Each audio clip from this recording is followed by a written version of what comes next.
seat. Thank you. How are you? Fine. How are you?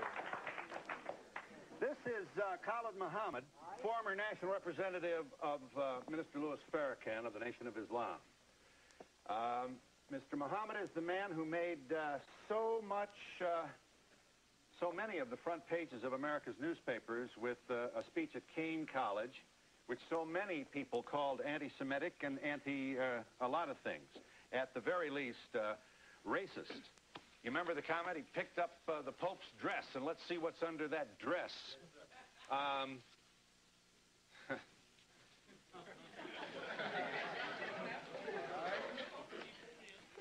Here's what you said about Colin Ferguson, the man who shot a Jamaican black male who shot 6 people on the Long Island train. Mr. Mohammed speaks. Where they set black inmates up in these jails and penitentiaries, and in particular there in Nassau County, and pulled all the black officers out and the black inmates so they could jump on Brother Colin Ferguson, because they were mad with him for catching the Long Island train and killing all them white folks. I love Colin Ferguson.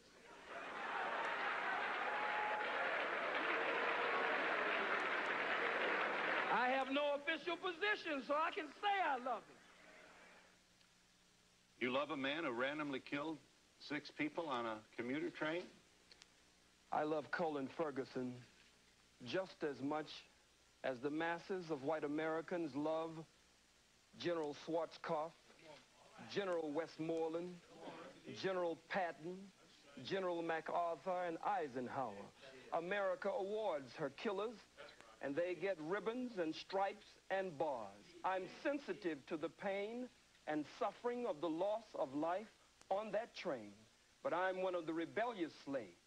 And so when black people stand up out of pain and suffering and frustration, I understand after 500 years. You also, you talk about the response of some African Americans to, for example, the book which attempts to prove that the Jews are involved in the slave trade. I'd be happy to let them see that. You talk about when white folks can't defeat you, you said in your speech at Kean, they'll always find some Negro, some boot-licking, butt-licking, buck-dancing, bamboozle, half-baked, half-fried, sissified, punkified, pasteurized, homogenized nigger that they can trot out in front of you. I would ask you, Mr. Mohammed, is Jesse Jackson a boot-licking, homogenized nigger? To the best of his ability, I believe he tries every day to do that. Here you are mocking Jesse Jackson at a speech, I believe this is Howard University. Roll the tape. Oh, boot-licking, buck-dancing, scratching, shuffling, messy Jesse Jackson. Who keep.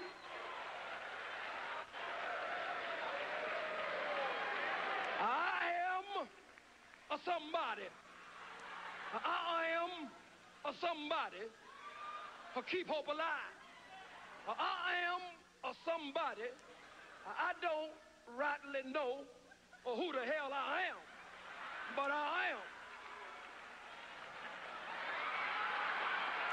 somebody. Yeah. Are you an entertainer, or are you a committed person to black people? I'm so glad you asked that question.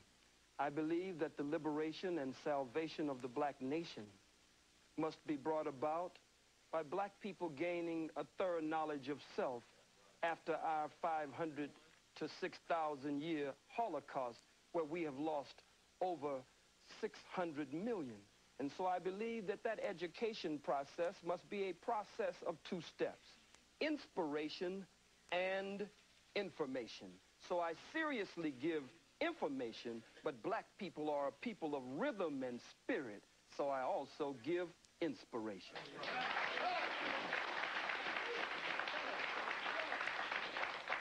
From your speech at Kane College in 1960, Chief Luthuli, the head of the ANC, received a Nobel Peace Prize, you reported to your audience, reminded them, for nonviolent struggle. Just like Mandela just received it with F.W. de Klerk. How could you stand with your oppressor and your enemy and receive the Nobel Prize for nonviolent struggle?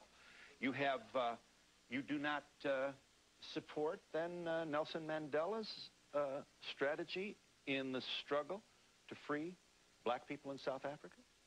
Let us first of all be very clear here, Phill. Nelson Mandela is my brother. So he is a member of the family, and so is Jesse, and Jesse is a very brilliant man. We just want him to return home and stop being used by the enemy and the oppressor against his people. Now back to Brother Nelson Mandela. And certainly we can never mention Nelson without mentioning Winnie Mandela. But Nelson Mandela's attempt at a multiracial government in South Africa after the murder of men, women, children, and babies, and the rape of South Africa, a criminal settler colony that has been established like Israel there in that part of the world. I cannot go along with one man, one vote. Let me say why.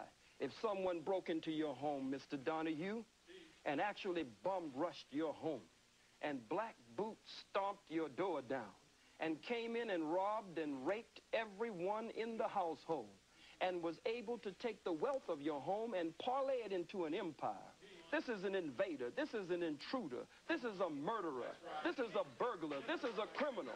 So you have no responsibility to share your home with them after they broke in and committed the crimes that they did. You want,